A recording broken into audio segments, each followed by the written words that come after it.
The history of rock and roll is full of bands that never received the recognition they deserved in their own time, but became cult favorites years later when they were rediscovered by collectors and music enthusiasts.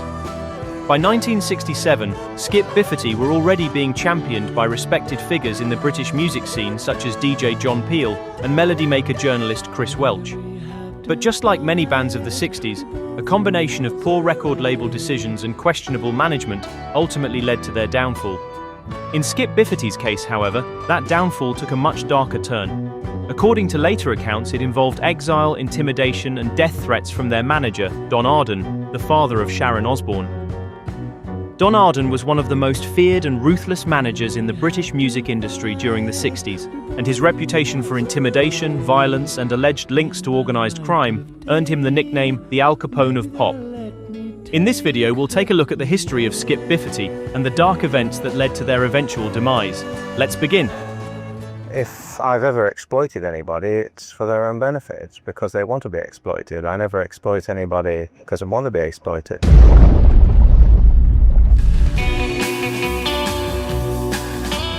Skip Bifferty were formed in late 1966 when a Newcastle band called The Chosen Few, which featured future Lindisfarne vocalist Alan Hull, underwent a major lineup change.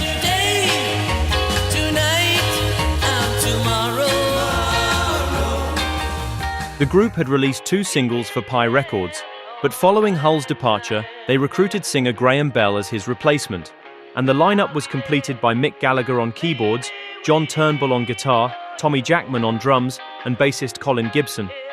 Gibson also gave the band its unusual name, Skip Bifferty, which came from a cartoon character he himself had invented.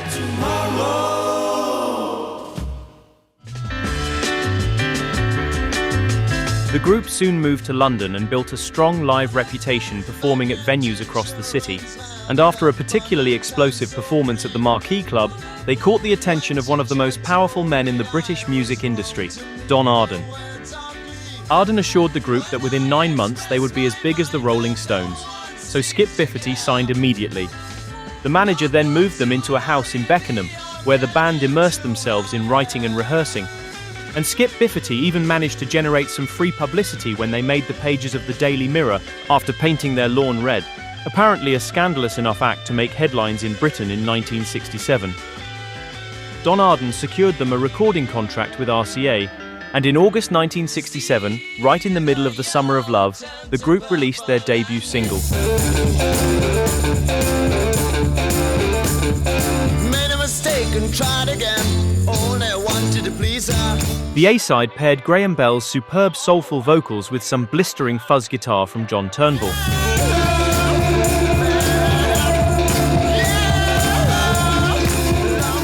And it also featured the sort of psychedelic harmonies that seemed destined to take the Summer of Love by storm.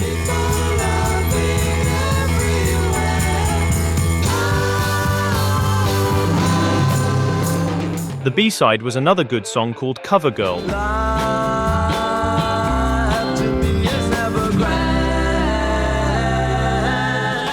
The track already showcased the adventurous melodies and sounds that would later dominate the band's debut album.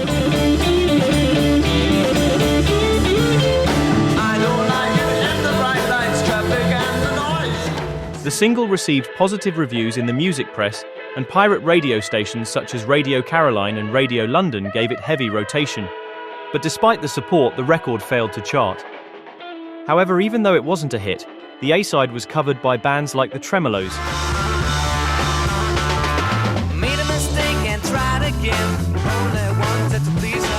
And even American bands like the Kingsmen.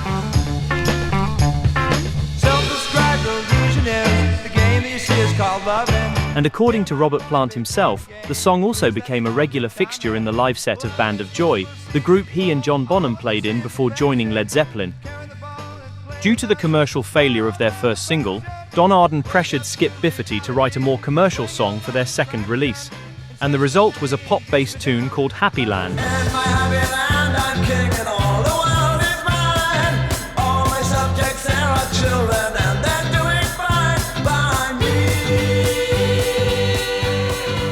The band hated it, but it's a good song with the sort of charming optimism that characterized many psych pop singles of the era. To my ears, however, the highlight of the single was the B-side.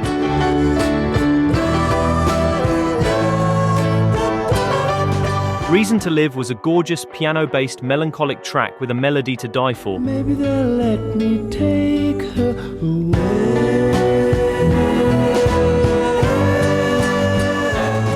Both tracks were recorded at Decca's West Hampstead studios during the first session for a planned album that was scheduled for release in late 1967. But RCA had other ideas. The label decided to hold the record back until Skip Bifferty produced a smash hit. But unfortunately, Happy Land failed to become the success RCA had hoped for, and the album's release was delayed by a full year, eventually appearing in late 1968. In many ways, this was the beginning of the band's downfall.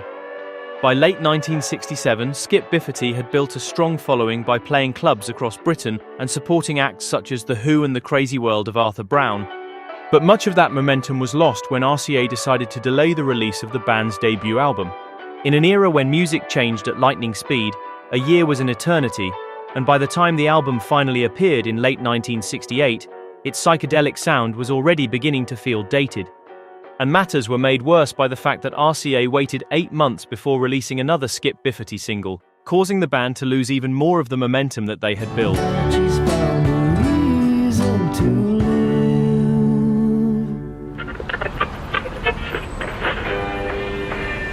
With the number channel Man in Black making only their second Top of the Pops appearance, Skip Bifferty. You wear many colors, have yellow hair. The man in the back, all dressed in black, started to sing. Man in Black, the group's third single, was finally released in July 1968. The track was produced by Steve Marriott and Ronnie Lane from the Small Faces, with whom the band had established a friendly relationship, and both groups were also managed by Don Arden. This was one of their best A-sides. It was a killer song mixing psychedelic melodies and ideas, and a more danceable groove. And it also featured some fantastic guitar work by John Turnbull.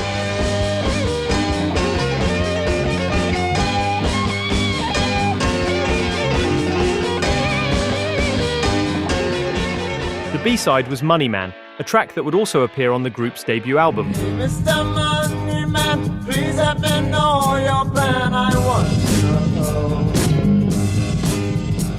know. After spending a full year on the shelf, Skip Bifferty's first and only album was finally released in July 1968 to coincide with the launch of Man in Black. The album was produced by Vic Smith, who would gain recognition later in the 70s as a producer for bands like The Jam. In an interview several years later, Vic Smith recalled, "Almost overnight, I'd gone from being an engineer at Decca to working out of a Carnaby Street office for Don Arden. But the Skip Bifferty LP was my first album as a producer. It was such a buzz working with them. They were so creative and had so much energy. I listened to it again recently, and I still feel the same way. There's some amazing stuff on that album. I remember being so impressed by the song Follow the Path to the Stars that I immediately phoned George Martin to ask him to consider it for Cilla Black. We sent it over to him, and he obviously felt the same way. Within 7 days, he'd produced a finished master of the song that later appeared on one of Cilla's albums.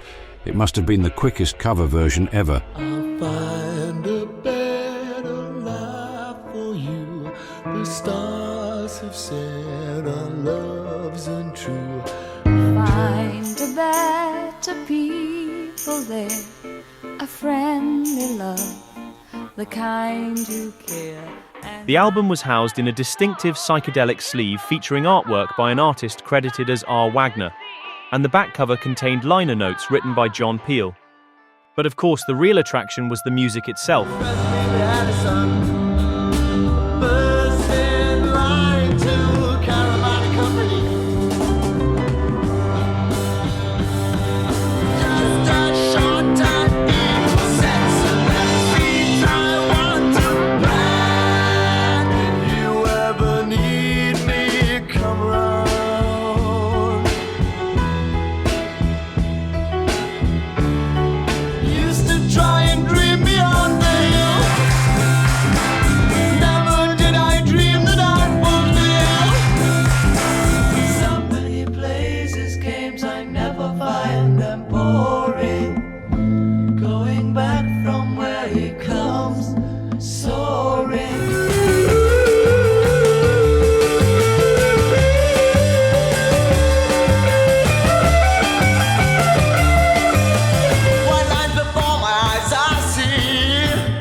the album showcased Skip Bifferty's distinctive blend of psychedelia with strong melodies and imaginative arrangements.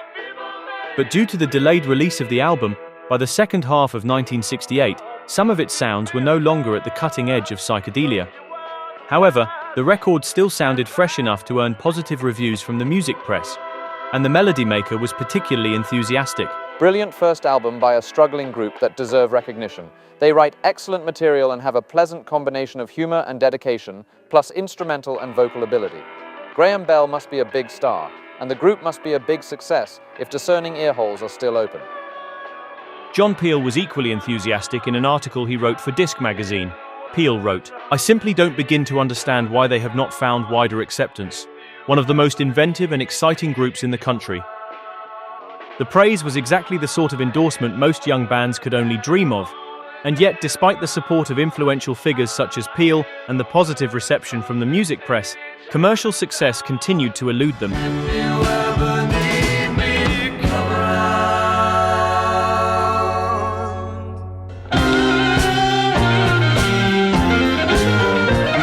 By late 1968, Skip Bifferty's relationship with Don Arden had deteriorated beyond repair. The band believed Arden was still managing them as if they were a beat group from the early 60s, despite the rapidly changing musical landscape. They felt that his old-fashioned approach was holding them back, and they blamed him for their lack of success. However, breaking away from Don Arden was easier said than done. The manager had a fearsome reputation within the music industry, and the band were reluctant to confront him directly, especially after hearing stories about how he and several hired heavies had recently dangled rival manager Robert Stigwood out of a window. Instead, in November 1968, Skip Bifferty announced to the music press that they were disbanding. But in reality, the breakup was merely a cover story. Fearing a confrontation with Don Arden and his associates, the band withdrew to the Isle of Wight, effectively living in exile while they plotted a way out of their management contract and continued working on new material. Meanwhile, keyboard player Mick Gallagher made regular trips back to London in an attempt to secure a new record deal, and his efforts eventually attracted the attention of Chris Blackwell from Island Records. To avoid their contractual problems with Don Arden, the band devised a new identity. A publicity stunt was cooked up, and several ads soon began appearing in Time Out magazine for a mysterious new group called Heavy Jelly, generating considerable interest in London's underground music scene. And the campaign culminated in June 1969 with the release of a single by Heavy Jelly.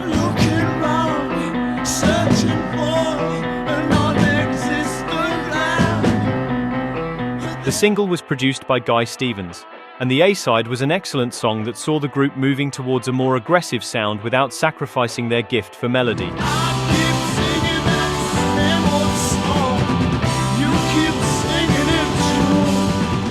The record was also notable for its length. At 8 minutes and 25 seconds, it was reportedly the longest single released in Britain up to that point.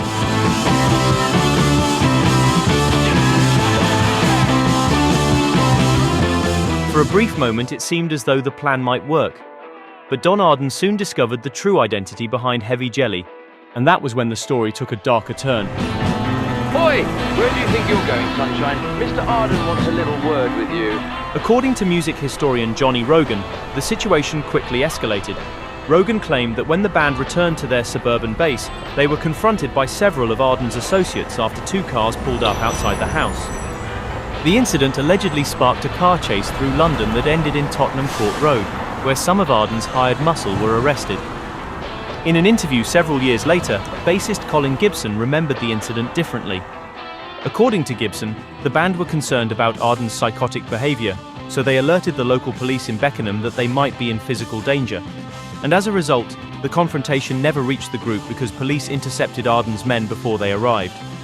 Gibson recalled, "The hired heavies were intercepted by the Beckenham Constabulary en route to discussing our contract with Mr. Arden.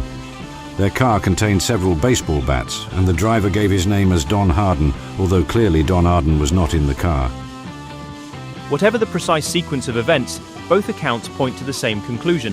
The dispute between Skip Bifferty and Don Arden had escalated far beyond a simple contractual disagreement, and the band now found themselves in conflict with one of the most feared figures in the British music industry. Never wanted to fight a war. I never wanna see what my daddy saw. The incident left the group badly shaken and effectively destroyed any hope of a fresh start. The A-side of the Heavy Jelly single was included on the Island Records compilation sampler Nice Enough to Eat and became a favorite among those who picked up the album.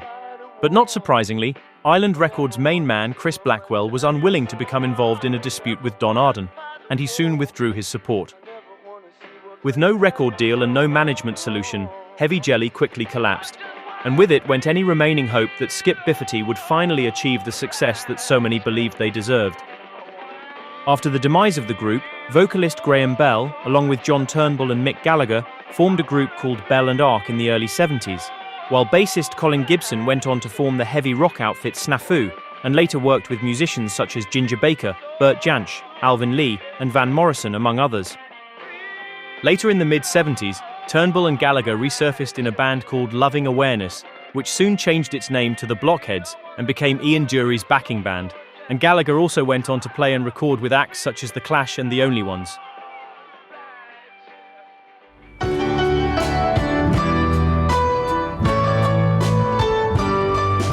In the end, Skip Bifferty became yet another example of a talented 60s band whose potential was never fully realized. Poor timing, record label mistakes, and a disastrous management situation ultimately led to their demise. But while the band itself was short-lived, the music has endured. Over the years, the album gradually developed a cult following among collectors and fans of British psychedelia, and its growing reputation led to a number of reissues, first through unofficial bootleg editions and later through official releases that introduced the record to new generations of listeners. For all the setbacks that plagued the band's career, Skip Bifferty ultimately deserved to be remembered for one thing above all else: the music. And more than half a century later, their only album remains a fascinating snapshot of British psychedelia and a glimpse of the career they might have had under different circumstances.